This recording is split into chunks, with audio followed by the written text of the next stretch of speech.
Bonjour. Alors, ce soir, je vais vous parler. Je dis ce soir parce que j'ai le soleil en face. Il fait un peu frais dans la maison, donc je me suis dit la dernière vidéo, je vais la faire dehors. Voilà. Alors, ce soir, je vais vous parler des incroyables. Alors, les incroyables sont connus, n'existent dans la presse, dans les médias, etc., que pour les incroyables comestibles. Alors, qu'est-ce que sont les incroyables comestibles? Je n'en suis pas à l'origine, je tiens à le préciser. À l'origine, ce sont deux femmes qui étaient dans le nord de l'Angleterre, je crois, et c'était une région minière et qui était sinistrée, quoi. Il y avait un taux de chômage très élevé. Et puis il y avait des femmes au foyer qui étaient chez elles, donc par définition, et puis quand même qui souhaitaient trouver des solutions, quoi, pour essayer d'aider les gens. Et comme elles avaient un jardin, elles avaient l'habitude de cultiver des légumes et tout ça, et elles se sont dit, tiens, on va faire ça. On va cultiver des légumes dans des endroits publics. Et le but de la manœuvre, ce sera uniquement de les donner. C'est-à-dire que le principe des incroyables comestibles, ça n'est pas uniquement de cultiver des légumes ou des fleurs pour gagner de l'argent, mais justement pour que ce soit un prétexte à ce que les gens prennent conscience qu'on peut faire des choses dans la vie sans qu'il soit question de gagner de l'argent. C'est-à-dire qu'il y a plein de choses qui nous environnent dans les relations humaines où l'argent n'entre pas du tout en ligne de compte. Voilà pourquoi ça s'est appelé les incroyables comestibles. Et alors cette idée absolument extraordinaire, évidemment, a fait son chemin, parce que quand un bac se trouve sur un endroit public, on y cultive des légumes, et donc les gens voient écrit incroyable comestible, ils commencent à discuter, et puis ça commence à les interpeller, quoi.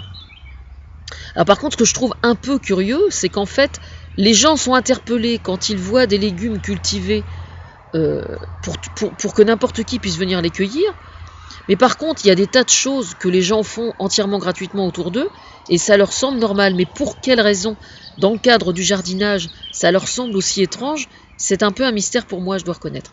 Bon, toujours est-il que moi, évidemment, quand j'ai entendu parler de ça, il y a plusieurs années déjà, j'ai trouvé ça complètement extraordinaire, parce que pour moi, c'est juste une question de logique, quoi. C'est juste normal. Moi, je suis d'un milieu agricole, on cultive un jardin, moi j'ai mon ancien beau-père, bon, qui est plus de ce monde, malheureusement, mais c'était pourtant quelqu'un d'extrêmement conservateur, d'extrêmement chacun dans son jardin et tout, c'était pas vraiment le style à tellement communiquer avec les autres, quoi, hein, très... chacun chez soi, quoi. Voilà. Mais par contre, quand il s'agissait de jardin, alors là, il n'y avait pas de souci. Hein. Je veux dire, se passer des salades par-dessus la haie, peux-tu me dépanner de... Je veux dire, c'est quelque chose de normal. À la campagne, quand vous avez un jardin et que vous avez quelqu'un de l'autre côté de la haie, bon, hormis évidemment si vous avez une haie de tuya qui fait 2 mètres de haut et puis 1 mètre de large, qui a pour but justement de ne pas vous empêcher de communiquer avec votre voisin, mais ça, ce sont des gens qui sont un petit peu frappadingues quand même, mais de toute façon, le tuya c'est une catastrophe, et une des raisons pour lesquelles, pour moi, c'est une catastrophe, c'est justement qu'il vous empêche d'avoir des relations avec votre voisin. Si vous avez une haie de charmille, par exemple, vous pouvez très bien passer par-dessus votre haie de charmille et passer une salade dans un sac. Au travers d'une haie de tuya, vous ne pouvez pas faire ça. Donc c'est bien la preuve que le tuya, c'est de la merde. Voilà. La preuve est faite. Bon, toujours est-il que cette notion d'incroyable, donc, c'est le... Comment dire ? C'est la notion d'incroyable, justement, qui est à retenir. Et moi, évidemment, comme je fais d'habitude, quand j'entends parler de quelque chose de cet ordre, j'extrapole toujours. Et donc, en fait, j'ai décidé, moi, que la notion d'incroyable devait être élargie à ça, au jardin. Parce que ça peut aller bien au-delà de ça, justement. Un jour, notamment, attendez, il y a un camion qui passe. Un jour, notamment, mon ex, enfin il y a très longtemps, avait un copain qui était musicien. Et puis, je l'avais entendu parler un jour, et il disait, pourtant c'était un mec vraiment bien, enfin c'est toujours, je pense qu'il vit toujours, on l'a perdu de vue depuis longtemps, mais... Et il était complètement... il nous expliquait que quand il avait des amis, il ne savait pas vraiment si ses amis étaient aimables avec lui parce qu'il était musicien, ou parce qu'il était en tant qu'homme. Ce qui était donc, d'une certaine façon, un moyen de nous faire comprendre qu'il existait en dehors du fait d'être musicien. Mais moi, ce que j'avais trouvé complètement débile, je dois bien l'admettre, c'était de différencier les deux. Je veux dire, ça n'est pas parce qu'on est artiste qu'on doit... Bon, je comprends, évidemment, si jamais un musicien se pointe quelque part avec sa guitare et que systématiquement on lui demande de jouer et puis qu'il a le sentiment de n'exister que comme ça, je peux comprendre à la limite, mais là en l'occurrence c'était vraiment pas le cas, quoi. Et d'ailleurs c'est intéressant parce que ce musicien, justement, alors qu'il était bourré de talent, n'a jamais été capable de percer. À force de ne pas vouloir jouer gratuitement juste pour le plaisir d'offrir ce qu'il savait faire, le résultat c'est qu'en fait il a jamais pu faire carrière. Parce qu'il se castrait lui-même c'est-à-dire qu'en fait, à la limite, le fait d'être doué musicalement l'a empêché d'utiliser ce don pour enrichir sa relation aux autres. Donc je trouve ça un petit peu dommage, parce que par définition, quand on est musicien, c'est au contraire justement pour faciliter l'échange avec les autres. Donc, enfin bref, fermons la parenthèse. Moi, j'ai toujours trouvé parfaitement cohérent de peindre gratuitement, enfin, je veux dire, c'est complètement débile de raisonner comme ça, quoi. Je veux dire, quand on est artiste du matin jusqu'au soir, on est artiste la nuit aussi. Je sais bien que c'était une occasion une discussion que Thomas avait eue un jour avec un journaliste, et il disait non, moi, quand je fais ma vaisselle, je suis pas artiste, quand je descends mes poubelles, je suis pas artiste. Si, je suis désolé, dans les actes les plus ordinaires du quotidien, on est artiste. Justement parce que on pense, c'est un peu comme une obsession en fait, quand on est artiste. C'est-à-dire qu'en fait on y pense tout le temps. Quoi qu'on fasse, même quand on fait des choses qui n'ont rien à voir, on y réfléchit. Par exemple, si vous avez, là pour l'instant, là je viens d'écrire un sketch, là justement. Je suis extrêmement contente parce que je l'ai écrit d'un seul trait comme ça, je sais pas, j'ai dû mettre 3 quarts d'heure peut-être à l'écrire, 3 quarts d'heure, 1 heure, et puis la chute est tombée, schlac, pile poil... d'un seul trait. Bon, je sais pas s'il est très bon, mais en tout cas, moi, j'ai trouvé énormément de plaisir à l'écrire. Et je veux dire, ce que je faisais au moment quand j'étais en train de goûter, j'y pensais, quoi. Je veux dire, il est en maturation depuis, je sais pas, 24 heures peut-être, un jour ou deux. Non, ce matin, je sais plus. Enfin bref, c'était un truc que j'avais vu, que j'ai trouvé sur mon mur, que Thomas m'a mis sur mon mur Facebook, et que j'ai trouvé marrant, quoi. Et donc, je suis partie à délirer là-dessus. Mais je veux dire, j'y pensais tout le temps. C'est une chose normale. Dès l'instant que l'on est passionné par quelque chose, ça mange ça contamine notre quotidien, et c'est tout à fait normal.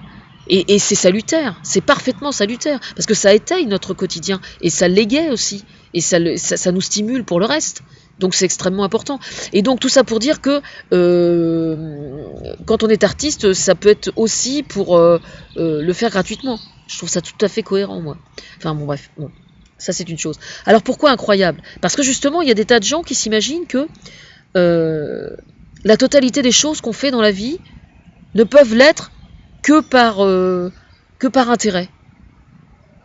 Alors, c'est évidemment la fameuse maxime être et avoir, hein, le fameux film. Et bon, voilà, c'est un peu ce débat-là, en fait. Mais c'est intéressant parce que ça rejoint plein de choses. Notamment la juge des tutelles que j'ai vue il y a quelques jours m'a dit, mais bon, elle avait pour objectif de me foutre en l'air. Hein, elle m'a fait chier pendant 3 quarts d'heure, hein, de toute façon. Mais bon, j'ai bien compris pourquoi elle m'a fait chier. J'ai pas à développer là, mais j'ai bien compris pourquoi. Mais notamment, c'est un peu pour ça, justement. Parce que, justement, c'est extrêmement important d'avoir conscience qu'on peut très bien faire des tas de choses dans la vie sans qu'il soit question d'argent, ou sans qu'il soit même question de reconnaissance. Je veux dire, je sais pas, vous avez quelqu'un qui va pas bien, vous allez dire, bah tiens, viens-tu te balader cet après-midi pendant 3 heures, vous allez marcher avec cette personne qui va pas bien pendant 3 heures, et puis vous allez peut-être parler de choses qui n'ont rien à voir, vous lui avez consacré 3 ans, 3 heures de votre temps, je veux dire, vous n'allez pas vous faire rémunérer pour autant, hein, que je sache. Et pourtant, vous l'avez bien fait gracieusement. Vous l'avez pas fait par devoir. Vous l'avez fait parce que vous êtes sensible au fait qu'il allait pas bien, et puis voilà, quoi. S'il faut commencer à se poser des questions à chaque fois qu'on paye un café à quelqu'un, où est-ce qu'on s'en va, franchement? Enfin, c'est n'importe quoi. Et donc, bref, incroyable. Et donc, les gens sont sur le cul. Quand ils voient un bac de légumes avec des légumes cultivés dedans, il y a écrit incroyable comestible, c'est sur la voie publique, et on leur dit, mais non, c'est là pour que vous cueilliez. Et les gens ils disent ben oui mais je l'ai pas cultivé alors je peux pas cueillir. Enfin du coup ça les interpelle sur la démarche bénévole. Et donc justement la juge des tutelles m'a dit il y a quelques jours et puis alors vous faites tout ça sans reconnaissance, comme ça, sans contrat de travail. Enfin elle était en train de me dire que j'étais pas normale quoi. Alors sur le coup, j'étais effroyablement en pétard, bien évidemment, comme vous pouvez l'imaginer, j'étais absolument furieuse. Bah, je lui dis évidemment que je préférerais être reconnue, oui, oui, mais ça viendra, c'est pas important, quoi, c'est pas grave. Je lui dis bien sûr que je préférerais être reconnue, mais je lui dis est-ce que vous pensez vraiment que de faire des choses bénévolement, c'est si anormal que ça? Je lui dis ça vous. Mais je crois que je lui avais pas répondu sur le coup. Sur ce point-là en particulier, parce que j'étais tellement sonnée, j'étais tellement sur le cul, qu'elle soit aussi agressive, aussi méprisante que ça, que je me suis, sur ce point-là en particulier, je me suis pas défendue. Je lui ai torché la gueule par vidéo après, 2 jours après. mais sur ce point-là, je me suis pas défendue du tout. Et c'est complètement débile, quoi, d'avoir un raisonnement aussi con que ça, c'est vraiment profondément révoltant, quoi. Alors je comprends qu'on soit, je comprends qu'on soit surpris par mon attitude, par le fait que je sois entièrement bénévole depuis des années et des années. Mais entre être surpris et ne pas le tolérer au point de dire de toute façon vous êtes complètement débile ou vous êtes une malade mentale parce que c'est pas normal, là elle méritait carrément une claque dans la gueule, moi je vous le dis. Hein. Bon. Bon, enfin bref, pour revenir à cette notion d'incroyable, donc, quand on y réfléchit bien, dans le domaine artistique par exemple, moi ce que j'en ai déduit, c'est écrit sur mon forum, vous pouvez retrouver sur mon forum. J'ai dit à Thomas, en fait, je lui ai dit, écoute, le mot incroyable, il faut absolument le protéger juridiquement. Parce que ce qui va se passer, en fait, c'est que une fois que les incroyables comestibles vont vraiment faire boule de neige et être vraiment connus de tout le monde, ce qui va se passer, c'est qu'il y a des commerciaux qui vont récupérer le mot. Un peu comme ça a failli se produire pour Intouchable d'ailleurs. À mon avis, Intouchable, je pense que ça a dû être déposé quelque part. Parce que je sais que ça a commencé à un moment. Après le succès du film, il y a des gens qui ont essayé, je crois. Et puis j'ai mis le veto, enfin j'ai gueulé, je sais plus exactement. Donc je sais pas si Thomas a réussi. Je crois que j'ai ma chaise qui est en train de se péter la gueule. Mais bon, c'est pas grave. Si vous me voyez partir d'un seul coup, ça veut dire que je suis en train de tomber.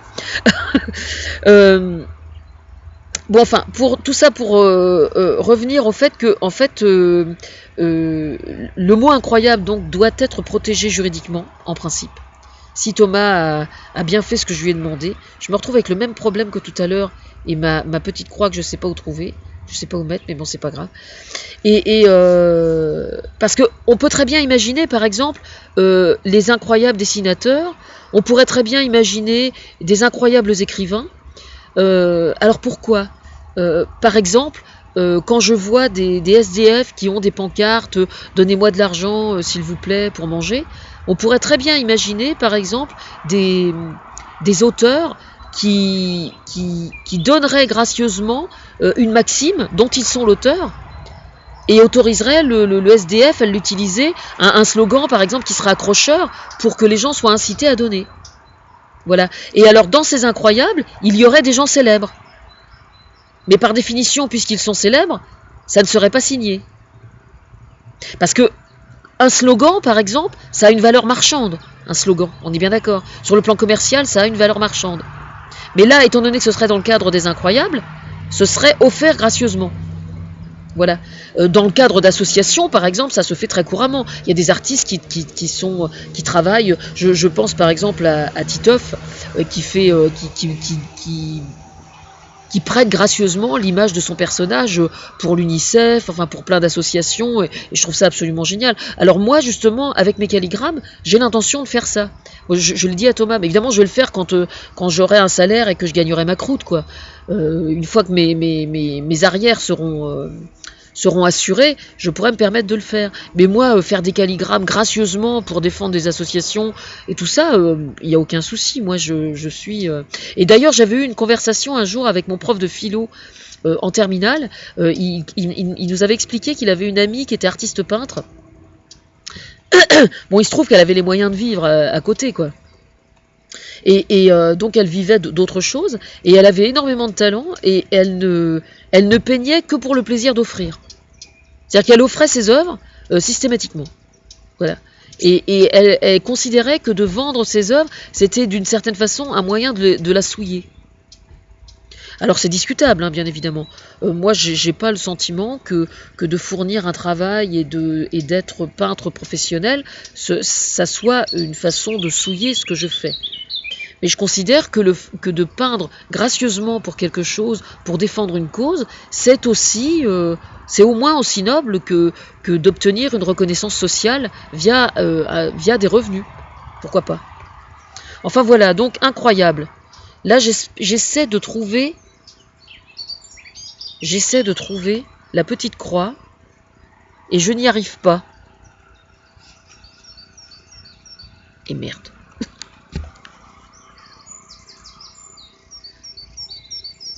Vous avez vu mon joli faciès quand je cherche la petite croix? Vous avez vu un peu ça?